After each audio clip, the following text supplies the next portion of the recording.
Because this was a baby. She was just a baby. She was just like, that's it. And now she's going like this. It's amazing. But you gotta watch all those other kids that you don't love at all. You gotta watch people, grown-ups do it. There's grown-up adult students and they get up there, get off, nobody's here to see you. Nobody. Your parents are dead, you're 52. Nobody came from work, nobody came from work.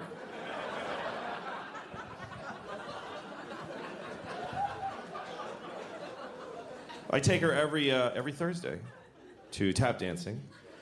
And we go up to the school, and she puts on her tap shoes, and she goes in the room. I don't go in there, and she tap dances, and I wait outside. Because it's 40 minutes. It's not enough time to go anywhere. So I just sit there and listen to... And she comes out, I'm tired of this. I don't want to go anymore. Good, don't. I don't want to bring you. Quit. Quit. I don't care. I don't push my kids into this shit. Because you got to do it too. I don't want to do it. Daddy, I'm tired of soccer. Soccer is out of our lives forever. With those words from thine mouth. Soccer is gone. I don't care. Don't go to school. I don't want to get up at 7. Don't do any of this shit, honey. I don't care. I have money. Just eat the food in the house. Stay home and eat. You and your sister. I live in New York City, and it's okay there. I live in a nice building. I never lived in a nice place before. When I was growing up, I had no money. I mean, my mom didn't. Didn't matter. I was a child. But I'm not used to it because it's nice. There's like a pretty courtyard with flowers and a fountain with little marble boys pissing. I don't know. What is it with fountains? Like, all fountain sculptors are pedophiles, basically. You can't get a fountain made without... Can you make me a fountain? Yes, I'll get started right away. Oh, yes! Yes! It's finished! And it's just little boys pissing on the face of a Greek god that looks like him a lot. It's piss on me forever!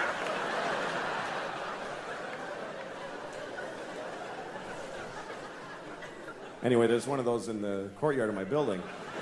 And my first week in the building about a year ago, I went down to the courtyard for the first time. And I didn't look too good, you know? It was a Sunday morning. That's my least presentable hour. There's a lot of, you know, just stains, just like, you know, food and me and whatever.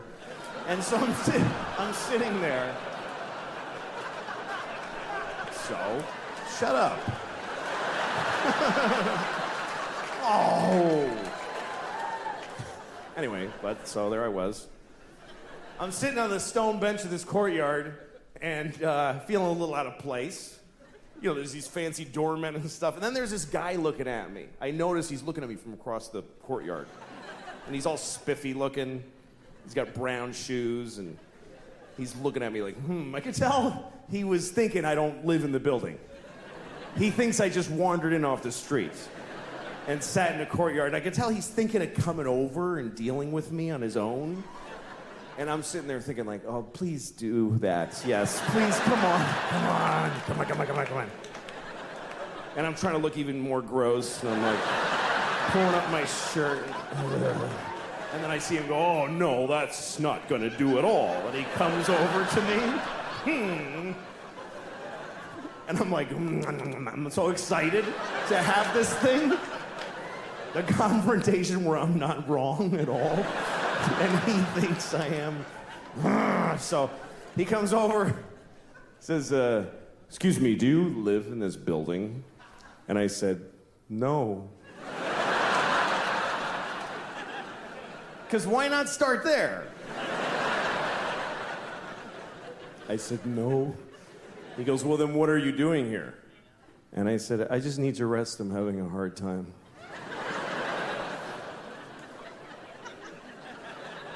He says, this is private property. And I said, well, I don't really believe in that. You know, just the worst things I could say from his point of view. Is basically all the things I was saying. And he goes, well, if you don't leave, I'm gonna talk to the doorman. I was like, can I just stay like 5 more hours? So he's, no, and he goes over to the doorman, and I see him talking about me to the doorman like this. And then I see the doorman going, oh no, that guy lives here. That's okay.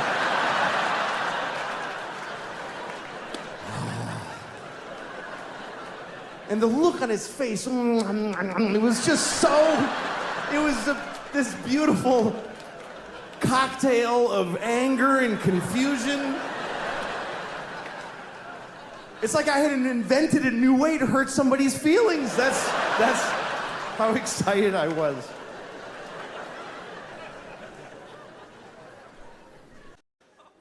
There's always somebody going through security who's like, I don't want to take off my shoes. Stupid. I'm not a terrorist. Oh, that's right. We only make terrorists do that. I'm sorry.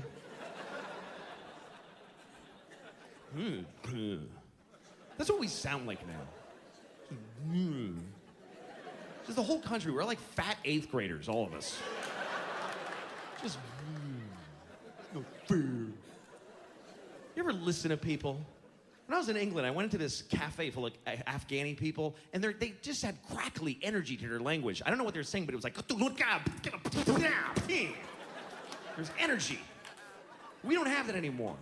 You ever listen to people? You ever listen to what people really sound like? The other day I was in some whatever coffee place. I don't know, you can only be in 6 places, whichever one I was in. And I'm listening to just fat white people talk to each other.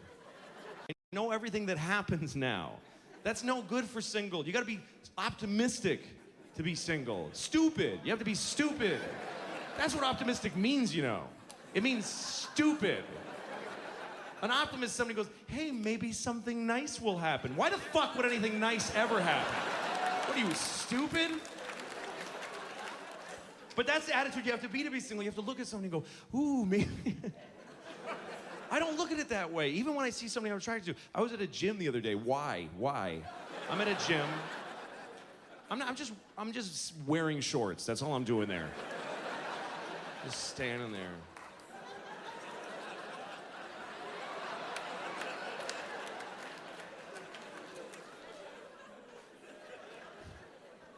And I look over and there's a girl on the, with the ponytail, and she's on this thing. And I'm looking at her and I'm like, oh, she's awesome. Shit. But then I started thinking, wait a minute, I'm single. I'm on the market. I have value. I could say something to her. I could just walk up and say something. And I'm trying to think, what am I gonna say? What do I look like to somebody like that? And then I realized it's been way too long. I've just been standing there staring at her.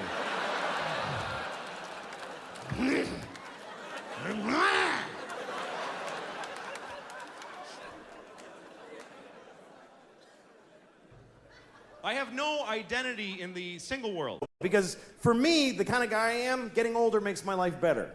Like my sex life, way better at 45.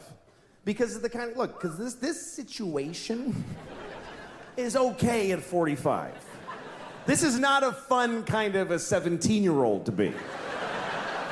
And some people, their life is better when they're younger. Young dudes, young skinny dudes. Best life in the world is being a young skinny dude. They don't have to do anything. They just show up with a big Adam's apple and a smelly t-shirt. Hey, I'm here for the easy pussy for the rest of my life.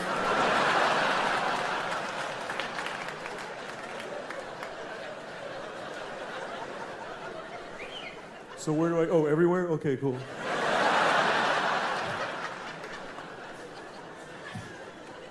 But for guys like me, this is not a fun youth. It gets better. I'd like to make one of those It Gets Better ads for just dumpy young guys. We could use a little help, a little encouragement, just somebody on TV. Listen, man, I know it's tough right now. You're vaguely heavy with no face. You have zero value on the sexual marketplace. You feel invisible to the girls in school because you are.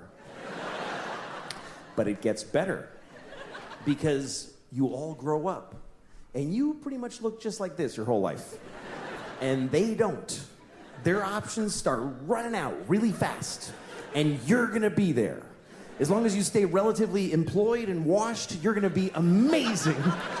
In your 40s, you're gonna be the branch that she can grab before she hits the ground. It's gonna be so great.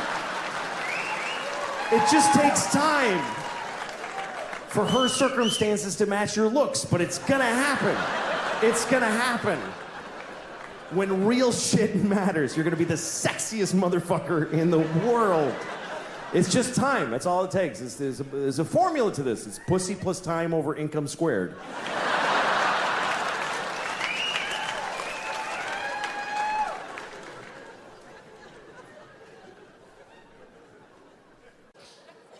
I just don't look at a woman as a pair of tits anymore, and I wish I did, because I could get ladies here, because that's what it takes, just to go, but I can't now. Like, I went to a club, you know, like a club. And I'm standing there looking at all the people, and there's the women, the hot chicks, the hot girl at the bar. You know, when you see that, she's a hot girl at the bar. She's got the shirt and the skirt and the boots, those 3 lines. There's like some perfect ratio that they hit with those 3 lines, and they're all standing there like that. And I used to look at somebody like that and I'm like, wow, she's an angel. What could I ever say to make her like me?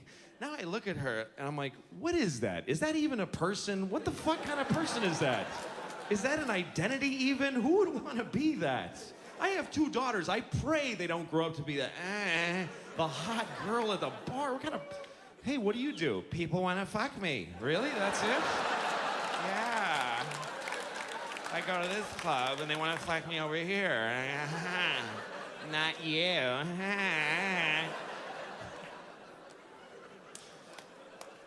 All right, this is going a little off the rails. I don't remember what I was trying to say. I'd like to be a better person. I would. I'd like to be a better person. And I think I'm getting worse as a person. Because as you get older, you start finding out, like, let me give you an example before I rented a car a couple weeks ago in Los Angeles, had the car for a few days, and then when I went home, I had to drop the car at the rental place. You know, you gotta go to the rental place that's off the airport, give them the car, give them your thing with the mileage, you gotta get on a bus, and then go to your terminal and check in. I was late, and I was worried about missing my flight, so I knew I had no time to do any of that. So I never did this before, I just drove my car right to the terminal, and just left it there. And I got on the plane. And once I was on the plane and I had a little moment, I called Hertz and I said, hey, listen, your car is sitting out in front of Terminal 4 and the keys are in it. So that's where it is. And the guy was like, you can't do that. You have to return it to this location and then and I go, well, I didn't do that already. And now I'm leaving California. So if you want your car, you need to go to that place where it is. And he was like, oh, Jesus, man. All right, we'll get it. And that was the end of it. And I realized I could do this every time. Every time I rent a car, because of course they want you to do all that shit. But if you don't, they still want the car back. They're gonna send a dude. You could drive a car till you don't want it. Just get out of it while it's moving and just walk away. Well, I don't feel like being in that car any longer. Just call Hertz. Hi, your car is drifting into the intersection of 28th and Broadway. If you're interested, it's now your problem. But see, this is a terrible realization. Because you should act in a way that if everybody acted that way, things would work out. You should, because it would be mayhem if everybody was like that. And most people kind of don't care. Most people are very selfish. Most people don't give a shit what happens as long as they get to do their favorite thing. People don't even want to back off from their favorite thing. They won't even do their second favorite thing. Like, you ever seen somebody like they're at an intersection and they want to make a left, but they're in the all the way right lane because they messed up. So now okay, here's the guy. He's in the right lane. and there's a lot of cars, like 6th Avenue, like a lot of cars, and he wants to make that left. So what does he do? He just does it anyway. He just goes ahead and he just shoves his car through everybody's life without any... And everybody's beep, honking and outraged, and you always see the guy go, I have to. There's no other possible thing I could do. What else could I do except go up one more block and then go left and take 4 seconds? That's not my favorite way, though. That only meets 99% of my criteria. But I'm selfish. I would like you can do good things, or or not. You can help people all the time. You can help homeless people. There's a lot of homeless people here. There's a shitload of homeless people here. I mean, not in here. There's none in here. There's 0 in here. That's right. They can't come in here. Even with a ticket, they cannot come in here. They're not allowed in the places where we're allowed. That's what we all agree on. Everybody's like, I don't know what to do about the homeless, but they're not coming in here. They're not coming in here. They're outdoor people. They don't have... If you don't have your own indoors, you can't go in other people's indoors.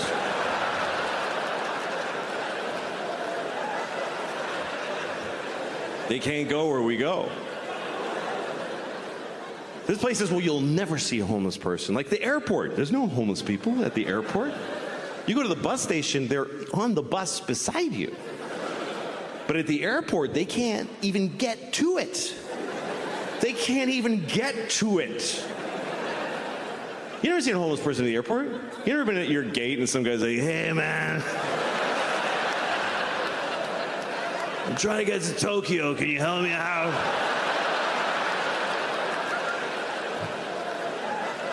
Just give me an aisle seat, brother.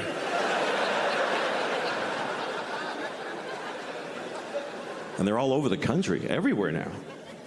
I've been on tour. I've seen them everywhere. I was in Phoenix, and it was during the summer, 120 degrees.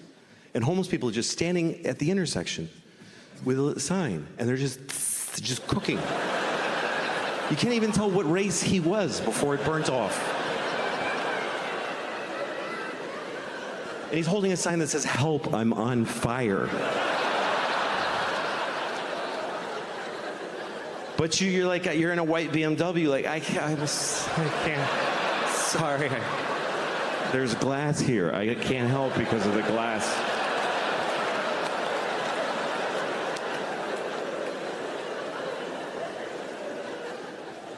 And even here you drive by them. In New York, you walk right by them. So in New York, they're right there. They're in your space. They're in your world.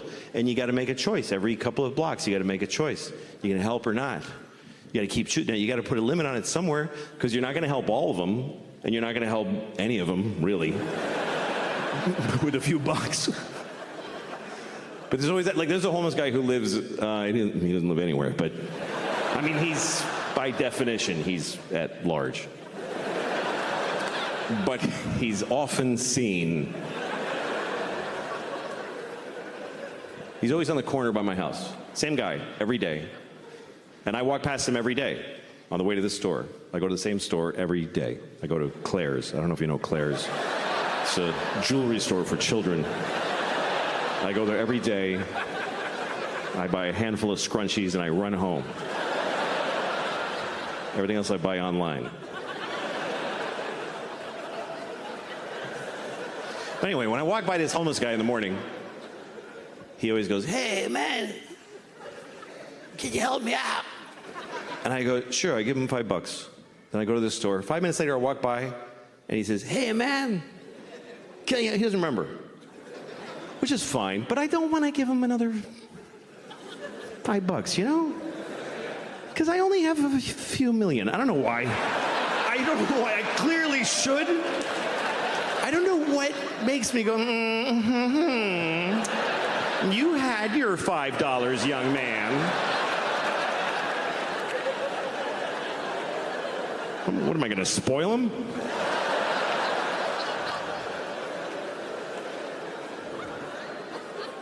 It's very different when you're married because it doesn't exist, actually. I was talking to a friend of mine about how my wife and I don't really fuck anymore, and he said, well, does she blow you at least? What are you, fucking high? You think she's blowing me?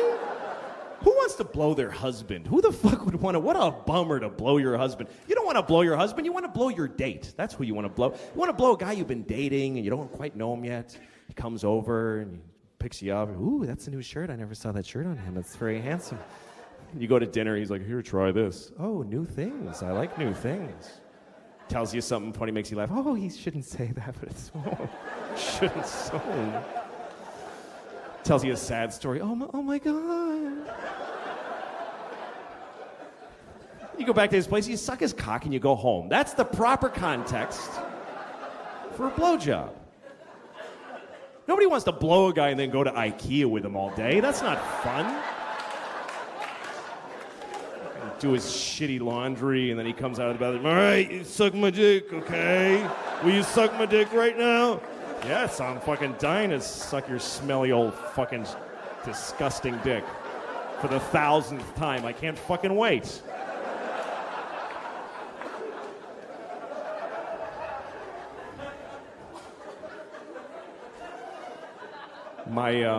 My wife gave me a hand job the other day, and I got to tell you that I think that hand job was probably the saddest thing that ever happened in America. It really was the saddest fucking thing, that hand job. Was so tragic. There should be like a monument to that hand job with a reflecting pool where you just sit and think, God, that was fucking sad. And you, a little thing where you put rocks on it and think about it, and you know. Here's what happened. I'm going to tell you about this hand job. My wife and I were home in the middle of the day. The baby was asleep on our bed. The 4-year-old is wherever the fuck she goes all day. And my wife and I are sitting on the couch, just sitting there, just fucking married on the couch, you know, just... And my wife looked at me, and I don't know where she got this sort of sense that I was in. She said something like, hey, we have to go to that thing for the... And I was like, oh, who gives a shit? Like, I don't know what it was that tipped her off that I was starting to feel real bad. Here's the thing, is that as far as sex, for guys, it's just not... we just need to release. That's all it is. We just need it. Women, it's like a fucking emotional thing where we need to come just because we need to. Women, it's like they get into it. They shiver, and then they lie on their side and cry after and all that kind of shit. But for guys, it's just something that we need to do so that we won't murder people. That's all it is, really. Just maintenance. Open the fucking valve once in a while, please. The city should put a red tag on the dick that has a PSI level that's unacceptable.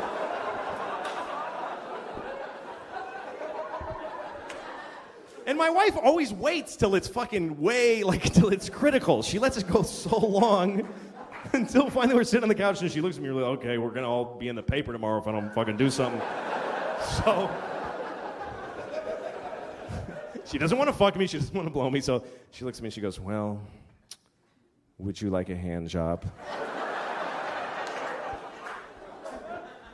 And I'm like, yeah, that sounds awesome.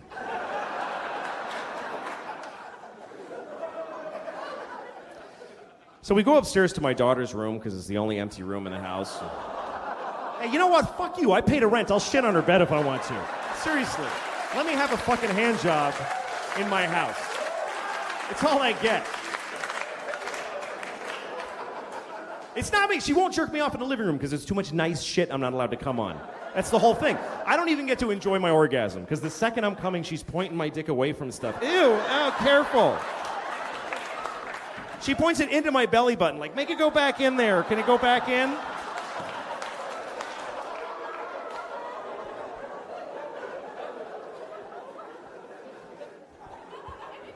All right, so I'm laying on the floor in my daughter's room looking up at the mobile of fucking ducks and airplanes. What does a fucking duck need with an airplane? What does a baby give a shit? So I'm laying there on the floor, and my wife is just sitting next to me, just in her bathrobe, just like...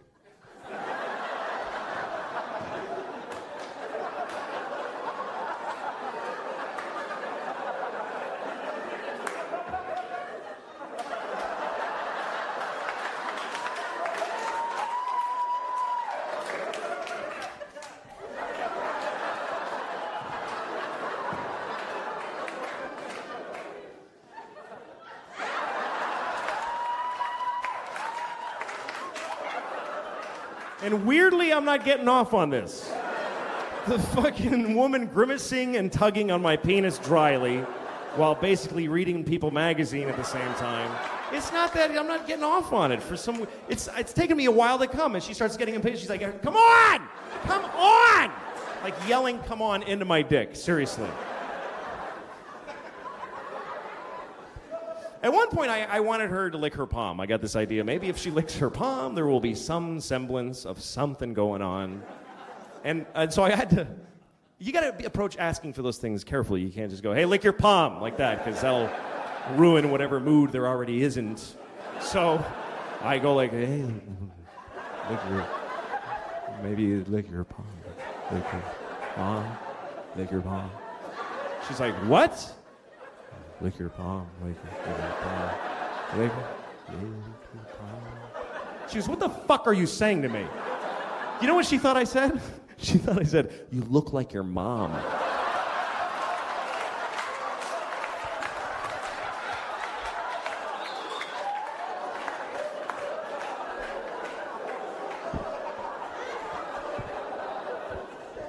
So now I gotta get that out of my head. I'm trying to fucking like close my eyes and fantasize that she gives a shit. Nothing's working. And finally she goes, "Hey, I'm getting really tired." So you know what I did? I finally just took her hand in my hand and I just jerked myself off with her hand. She's like, "Oh, thank you. That's much easier that way." That has to be the lowest form of sex that's even fucking possible. To just be jerking myself off with my tired wife's hand.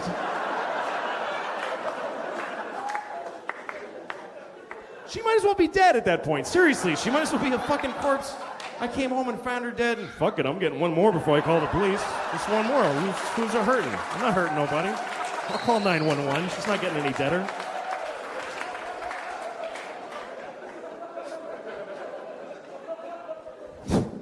Cops find DNA on her wrist. She gave him a hand job and then died of shame, I think. I don't know what happened.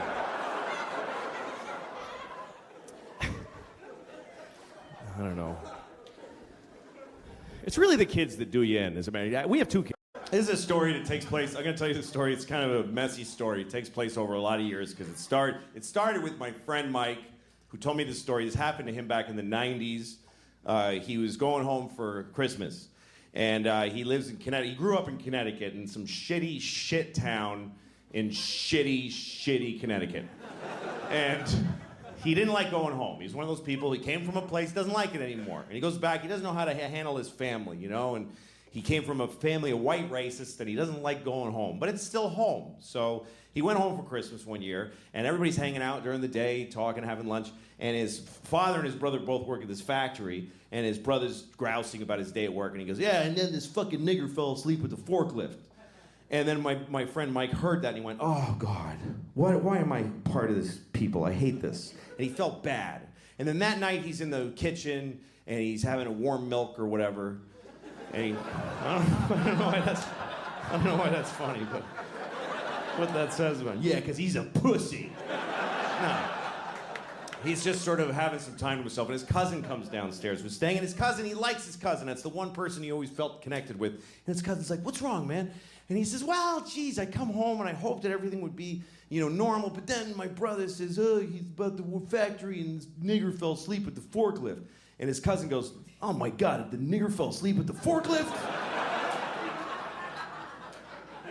So this is the first part of the story, okay? So Mike tells me that story about how he's just not listened to by anybody in his family. And then later on, I get a job writing on a TV show for Cedric the Entertainer. Great guy. And he had a show, and he hired a writing staff, half white writers, half black writers. So at lunchtime, we talked about race. It was just, we'd have these provocative, interesting conversations, trading notes about race, the white writers and the black writers. And I told that story.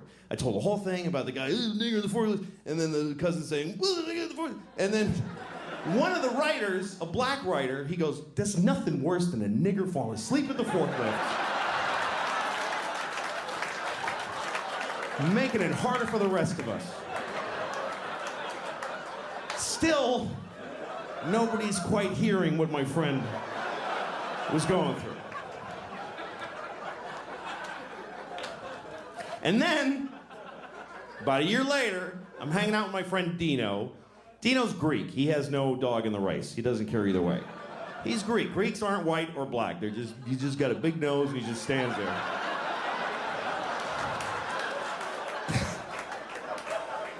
I told Dino the whole story. I told him about the guy, the forklift, and and then the black, and then Dino says, "How do you fall asleep at a forklift?"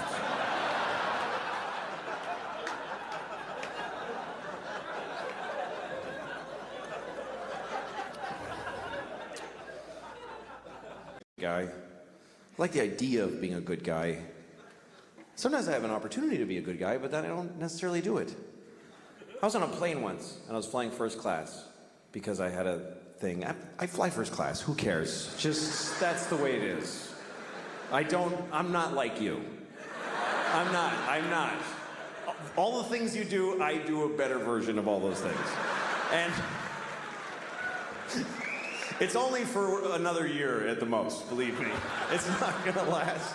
It's been about 8 months, I got a year left, and then I'm back to being just like you. But for now, it's pretty good. So,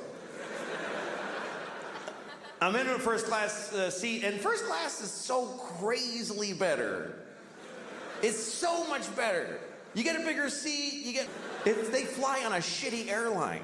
You think they get to go in a cool green plane with a red light and go, go, go! No, they just go to Delta, and they just wait in line to go to a war. And they always fly coach. I've never seen a soldier in first class in my life. It could be a full bird colonel. He's between two fat guys in coach. And they're always nice. I've never seen a soldier get on the plane like, "Hey, I'm in the army. Fuck you. I have a gun." They're always like, "Oh, yes, sir. Thank you very much, ma'am." It's like having an extra flight attendant. They help everybody put their shit up. They're awesome. And every time that I see a soldier on a plane, I always think, you know what? I should give him my seat. It would be the right thing to do. It would be easy to do, and it would mean a lot to him. I could go up to him, "Hey, son," I get to call him son. "Hey, son, go ahead and take my seat." Because I'm in first class, why? For being a professional asshole. I'm in first class because I talk about babies with big dicks. That's what got me my seat. This guy is giving his life for the country, he thinks, and so he has to say, but that's good enough. That's good enough. The fact that he thinks it. I'm serious. He's fucking told by everybody in his life system that that's a great thing to do, and he's doing it. And it's scary, but he's doing it, and he's sitting in this shitty seat, and I should trade with him. I never have. Let me make that clear. I've never done it once. I've had so many opportunities. I never even really seriously came close. And here's the worst part. I still just enjoyed the fantasy for myself to enjoy. I was actually proud of myself for having thought of it. I was proud. Oh, I am such a sweet man. That is so nice of me to think of doing that and then totally never do it. At least you should be good just to the people, just turn a good face to the people that you see in life. I don't do that either. Because when I get in the elevator in my building, that's my first contact with human beings always, after being home and just being disgusting for hours. Then I come out in the elevator, and there's always a guy in my elevator who's nice, and I hate it. I get really upset when people say nice things to me. That's not a good impulse. I get in the elevator, and there's always this one guy who he sticks his face right in the front of his fucking head, and he just floats it out there like a big balloon, you know? "Hey, how's it going?" I get upset, I get cagey, I get this weird impulse that I want to come on his face. I don't know why that's the thing, but that's what I think about, is that I wish I could just secrete cum without the sexual workup, like, as a defense, you know, like a squid or a skunk. Not sexually, I mean aggressively. "Hi." Jesus, man. You just came in my eye. I just want to go downstairs. I don't want to talk. Some animals I hate. Bats. I think bats are just disgusting. I hate bats. I hate it. It's a rat with leather wings. You ever seen one and they like look around? It's like somebody, you know, they have a face. It's disgusting. Hate bats. And I'm sure there's a whole thing of, oh, did you know that bats make all the French toast in the world or whatever? I don't care. Hate them.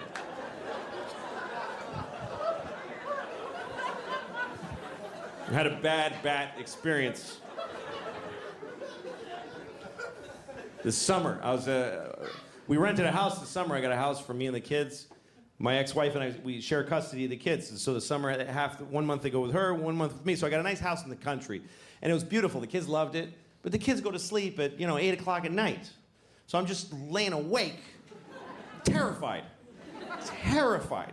I'm so scared in the country because it's just quiet and it's just mystery and trees and darkness. I live in New York City. I feel perfectly safe there. I'm surrounded by murderers and child molesters and Jews. All right. I mean, there are a lot. There's a bunch of those. But so one night I'm in the country house and I'm just laying awake, just begging for the fucking sun to come up so I can sleep through my days with the kids. And I'm laying awake, and my bedroom's above the kitchen, and I hear this. I swear to God, I heard this sound. I heard, "What are you singing?" I heard that, like clear as a bell. And immediately my heart is pounding. I'm like, I'm going to have a heart attack right now. Because there is a witch in the kitchen. First of all, there are witches. I have no doubt in that moment. There's witches. That's how easy it was to flip me over. There are witches. And there's one in the kitchen. And I gotta go down there. I can't just, they like kids. She'll get the kids. So I go downstairs. I'm terrified. And I'm standing outside the kitchen door like this for like an hour. Too scared to go in until a little bit of logic seeped in and told me even if there is a witch in there, she wouldn't just make a noise and then just stand there for like an hour. So I go in, there's nobody in the kitchen. And then I hear the noise again, and it was the dishwasher.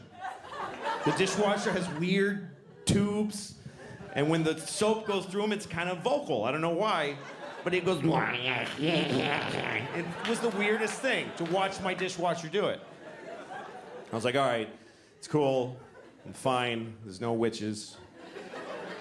I'm about to go upstairs, and a bat, a fucking asshole bat, picked that, and he's like, and he just flew right by my head like this, and I went, ah!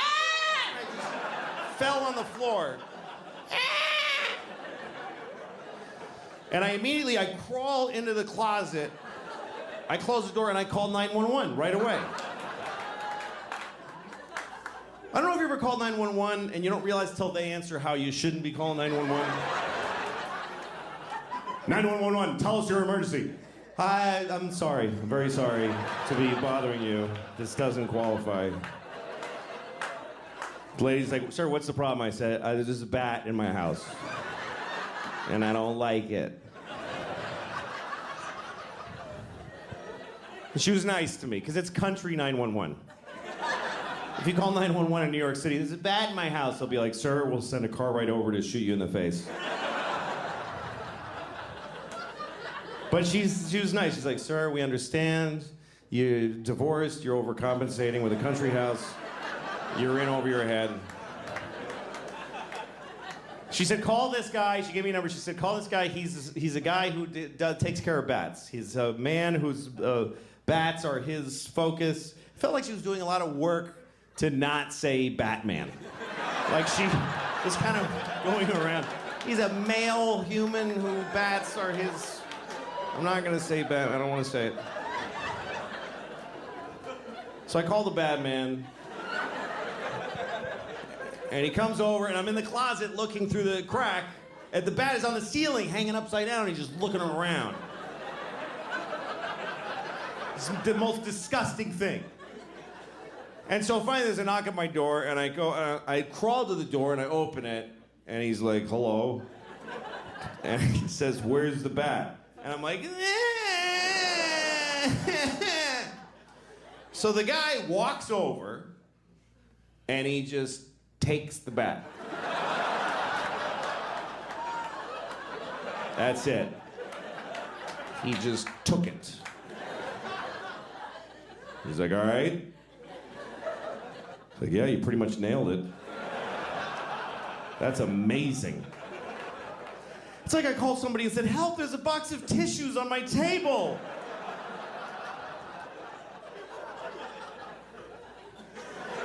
Oh, thank goodness. What a relief to have a man in the house. Would you like some sweet tea? Wasn't expecting company. Oh, my robe fell open. He saw my breasts. Ooh, what do we do now, Mr. Batman?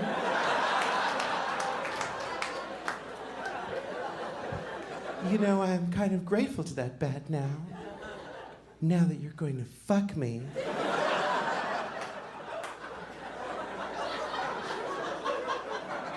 You're not? Well, all right, you can go then. I can't get out of it. I'm sorry. All right. I just like to keep doing that till the laughter stops. I'm just like, fuck, this is getting upsetting. What if I just did that for like 40 minutes? Well, if you weren't gonna help me, then why did you come over? I'm alone here all day and I hardly can handle it anymore. All right, okay. So, no, don't do that. Don't do that. My kids are in college and they're all, I'm an empty nester. That's what you call it when your kids are gone, because they grew up, not if they're dead. It's not used that way. My daughter died of leukemia. Hey, you're an empty nester.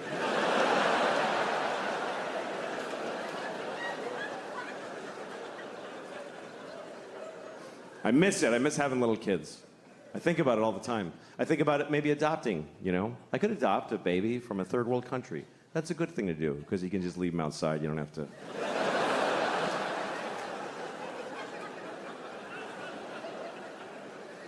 It's interesting. We've been adopting babies from other countries in America for a long time. Other countries do it too, but I live here, so I'll talk about that. But it's an interesting thing. It's not a biological imperative to go get a baby from thousands of miles away, but we've been doing that in large numbers here for a long time.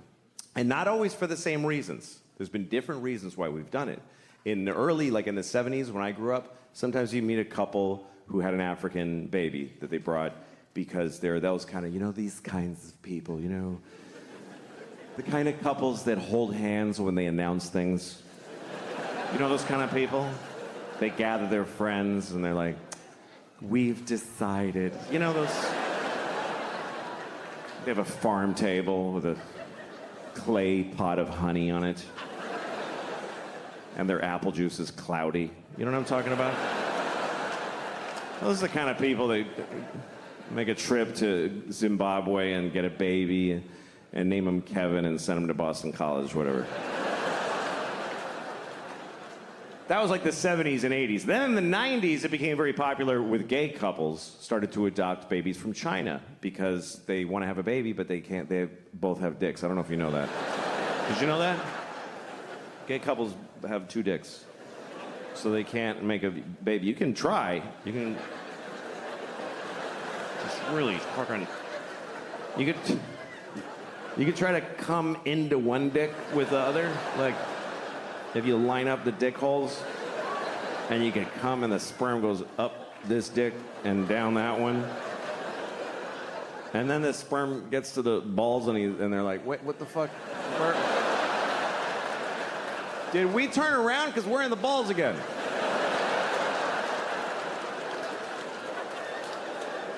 Whose balls are these? These aren't even his balls. Oh, he's gay. Fuck. All right. Okay. All right. Well, let's just swim around till we're dead. It's just the way it is. You're not gonna. A baby will never come out of a penis. It's good. It's a good thing because it's hard for women. Imagine pushing a whole baby out of your penis dick hole. Even just a hand. Yeah. Anyway, so that's why gay couples adopt. That's why. And often from China, because they make a lot of stuff there.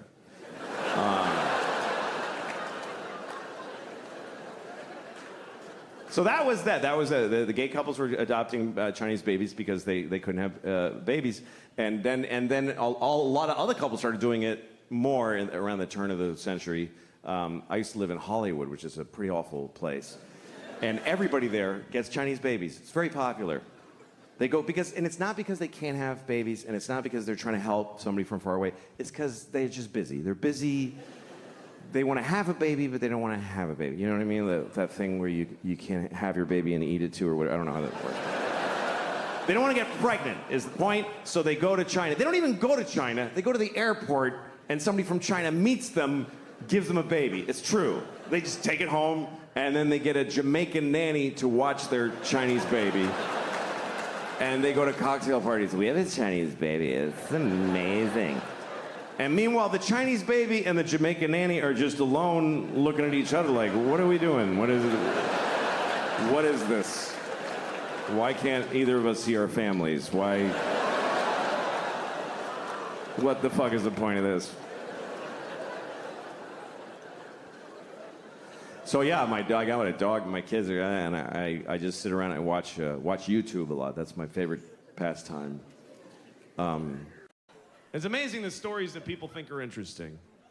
And that's always one of them, is when your friend ran into somebody from their past, and they can't wait to tell you. And first they want to tell you for 40 minutes how blown away you're going to be that they saw this person. Dude, you're not going to believe who I saw today. Yes, I am. Of course I am. Don't even tell me. I don't care. No, dude. When you find out, holy shit! When you find out who I saw, you are gonna shit in your father's mouth when I tell you. I'm serious. When I tell you who I saw, you are gonna kill, fuck, and eat 4 Mexican retarded kids when I tell you who I saw today. You're gonna do that. I'm serious that you're gonna do that. You're just gonna rip out your asshole and throw it on the wall. It's gonna stick there and you're gonna dive through it into another dimension. I tell you who I saw today.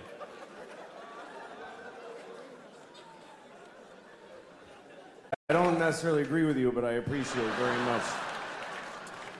Well, this is a nice place. This is easily the nicest place for many miles in every direction.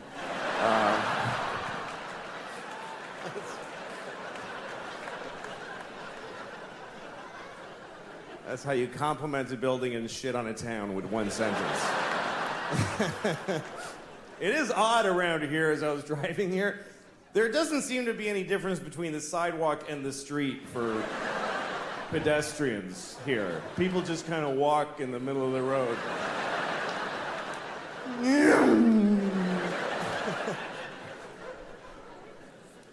I love traveling and seeing all the different parts of the country. Well, you know, sexual perversion is a problem. You can't stop it. People got to do what they got to do, and you know, this country's pretty perverted. I mean, we have to jack off to everything. There's nothing that just gets, there's not like sex and then everything. Sex is in everything. You watch the news and there's a woman like telling you, and in Libya. And I'm like, yeah, well, tell me about Libya. Fucking tell me about Libya. Say Libya again. Come on, fucking right up to the screen, my flat screen. Come on, say Libya again. It should just be a person in Libya, whatever. Why does it have to all be so sexualized? And music, like everything is like every musician is attractive. Isn't that a weird coincidence? That everyone who can play music also looks good? I would have thought there'd be like one ugly guy with a guitar who would be amazing, but fucking zero. And there's like teen pop idols who are children. And they're on TV like going, it's a kid. And folks are jacking off to them. Folks. Just folks are jacking off. Well, folks are jacking off to the girls on TV. Some of them are really young. I can't think of, I don't know their names. I don't have that knowledge anymore. I'm too old. Britney Spears is like, when I think of a teen idol, is Britney Spears. That's how old, because she's my age now. That's how long ago that was. She caught up to me. When I was 35, she was 18, and now we're both 44 years old. So that's how little I know about who these people are. I was thinking the other day, what if there was a baby who was born, and there's been a lot of fucked up babies. There's all kinds of babies born. There's been babies with, connected at the face to a dog or whatever. There's been babies with 3 legs, with hands on them.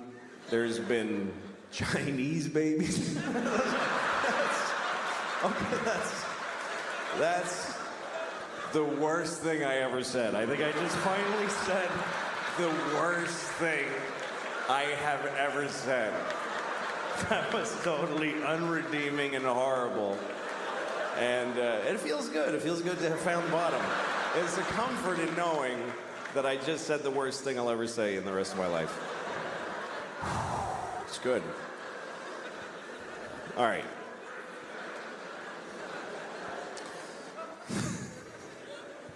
Yeah, I'm not a good guy. I am not. I wish I was a good guy. I'm 45 now, so I'm either halfway through a healthy life or almost done with not so healthy life. I don't know which one. I won't know till it's over where this was. I don't know how long I'm going to live. I don't know. Nobody knows, I guess.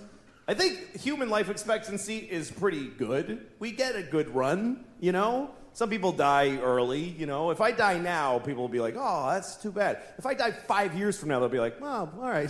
Like, it's not even, it's... Like, as soon as you're 50, you're a candidate. You know there's no candlelight vigils for 50-year-old guys that die. And you start pushing in the area. Yeah, some people get to be like 80s, 90s. There are people that get to like 114, and then they're in the news. And it's always some old guy. I met Napoleon. No, you didn't. You liar. You oldest liar in the world. But 45, you're not old yet, but you start having moments where you kind of start getting what old is. Especially if you didn't take care of yourself, I have moments where I'm like, wow, this seems early for this. Like, this is something that happens to me a lot. I'll be sitting watching TV or doing nothing, and all of a sudden I'll realize, I need to wipe my ass right now.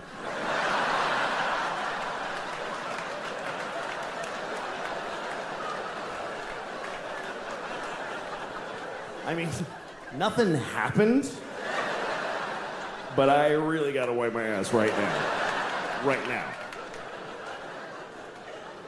Gotta make trips to the bathroom just to wipe my ass. How did this happen already? I'm 45. Already my asshole's just like, ugh.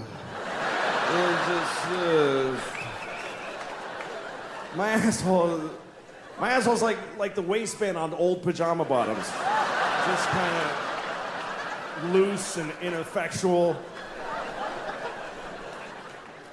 My asshole's like a bag of leaves that nobody tied up. It's just sitting on the lawn, full and open. Puking leaves onto the grass with every wisp of wind. Some kid kicks it over on his way home from a tough day at middle school. Rats. It's a pretty accurate description of my asshole. Here's another thing about my age right now.